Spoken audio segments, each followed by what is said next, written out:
ஆற்றலின் ஊற்று, அன்பின் நாற்று. இந்த வெற்றிகரமான கூட்டத்தை நடத்துவதற்கு 25 ஆண்டு காலம் இந்த தொகுதியில் இந்த நாட்டில் குப்பை கொட்டி பல கோடிகளை தேடி இன்றைக்கு நீதிமன்றத்தில் ஒரு பொருளாதார குற்றவாளியாக நிற்கின்ற ஒருவரை வீட்டுக்கு அனுப்புகிற நாள் நெருங்கிவிட்டது என்பதை பதிவு செய்வதற்கு நாஞ்சில் சம்பத் திருச்செந்தூருக்கு வந்திருக்கிறேன். இன்றைக்கு நான் ஒரு கவிதையை உங்களுக்கு கௌரவப்படுத்துகிறேன். சொல்லதிகாரம் என்பது அந்த கவிதையின் தலைப்பு. 2 கண்ணியை சொல்லிவிட்டு 3வது கண்ணியை முடிக்கிற பொழுது எல்லோரும் கேட்ட வார்த்தைகள் என்ற அந்த கவிதையை கவிஞன் முடிப்பான். கவிதையை உங்கள் கவனத்திற்கு கொண்டு வருகிறேன். கொல், கொள்ளையடி, சரித்திரம் அதிகம் கேட்ட வார்த்தைகள். தழுவு, முத்தமிடு, கட்டில்கள் அதிகம் கேட்ட வார்த்தைகள். ஆராரோ, சனியனே, தொட்டில்கள் அதிகம் கேட்ட வார்த்தைகள். உருப்போடு, உருப்பட மாட்டாய், வகுப்பறைகள் அதிகம் கேட்ட வார்த்தைகள். உனக்கு எப்போது கல்யாணம், விலைமகள் அதிகம் கேட்ட வார்த்தைகள். இன்னொரு ஜென்மம் என்று ஒன்று இருந்தால் பூங்காக்கள் அதிகம் கேட்ட வார்த்தைகள். மறக்காமல் கடிதம் போடு, ரயிலடிகள் அதிகம் கேட்ட வார்த்தைகள். எல்லோரும் என்னை மன்னித்துக் கொள்ளுங்கள், ஐரோப்பா அதிகம் கேட்ட வார்த்தைகள். பாலாறு, தேனாறு, பொதுஜனங்கள் அதிகம் கேட்ட வார்த்தைகள். பெரியோர்களை, தாய்மார்களை ஒலிபெருக்கி அதிகம் கேட்ட வார்த்தைகள். நேற்றே வந்திருக்க கூடாதா? இனிமேல் ஆண்டவன் விட்ட வழி, மருத்துவமனைகள் அதிகம் கேட்ட வார்த்தைகள். கவிஞன் கவிதையை முடித்து விடுகிறான். நாஞ்சில் சம்பத் திருச்செந்தூரில் பிரைட்டர் தலைமையில் கவிதையை மீண்டும் தொடர்கிறேன். இப்பொழுது தமிழ்நாட்டில் அதிகம் கேட்கிற வார்த்தைகள் அடுத்த முதலமைச்சர் தளபதி விஜய் என்பதுதான். அந்த வார்த்தைகளுக்கு வடிவம் தாருங்கள். 2 பெரிய பகையை எதிர்த்து எங்கள் தலைவர் களத்தில் நிற்கிறார். நாஞ்சில் சம்பத் சொல்லுகிறேன், ஒரு வரலாற்று மாணவனாக இந்திய துணைக்கண்டத்தினுடைய அரசியல் வரலாற்றில் 2 வல்லாதிக்கத்தை எதிர்க்கிற துணிச்சல் உள்ள ஒரே தலைவர் இந்திய அரசியலில் எங்கள் தளபதி விஜய் மட்டும்தான். அவர் கான்ஸ்பிரன்சி வெளிப்படையாக இருக்கிறார்.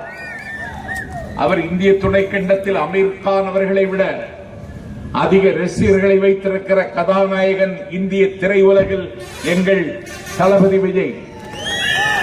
அவர் ஒரு திரைப்படத்திற்கு வாங்குகிற தொகை 300 கோடி.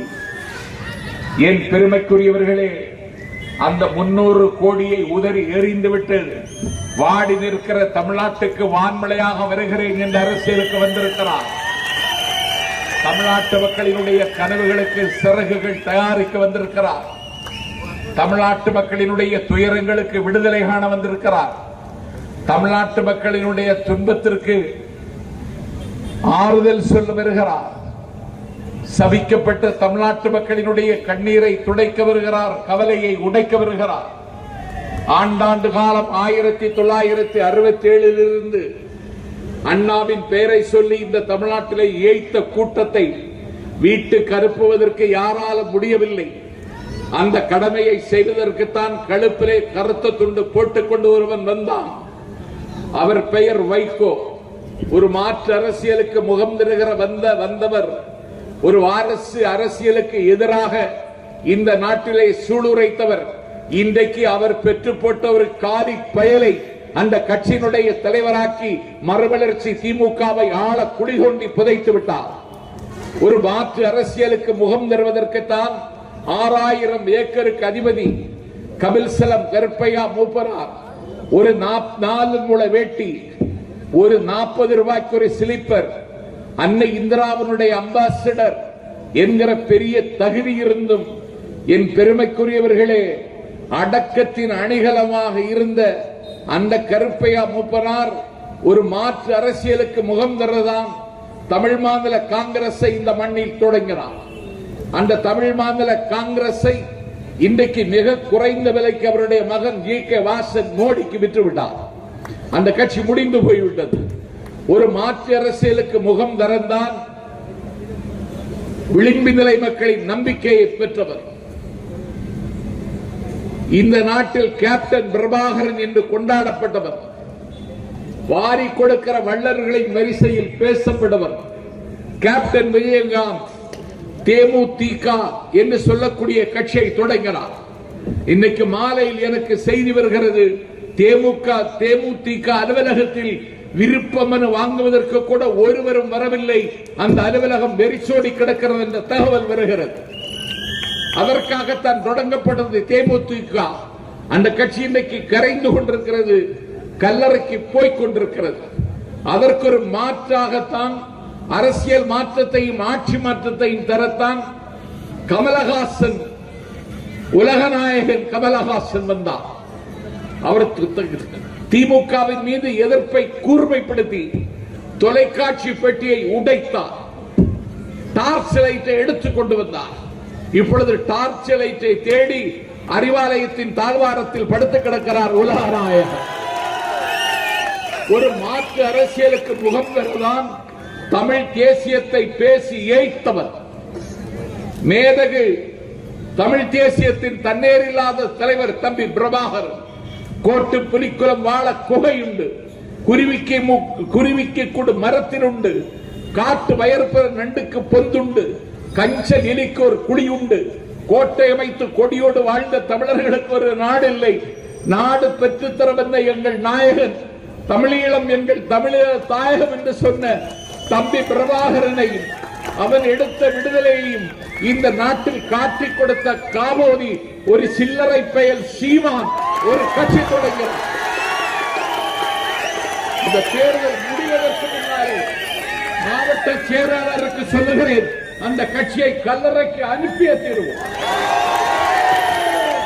ஆகவே ஆட்சி மாற்றம், அரசியல் மாற்றம் சாத்தியமில்லையா? சாத்தியமாக்க வந்திருக்கிறான் வாராது வந்த எங்கள் தலைவன் தளபதி விஜய். இந்திய அரசியல் இன்றைக்குத்தான் பார்க்கிறது.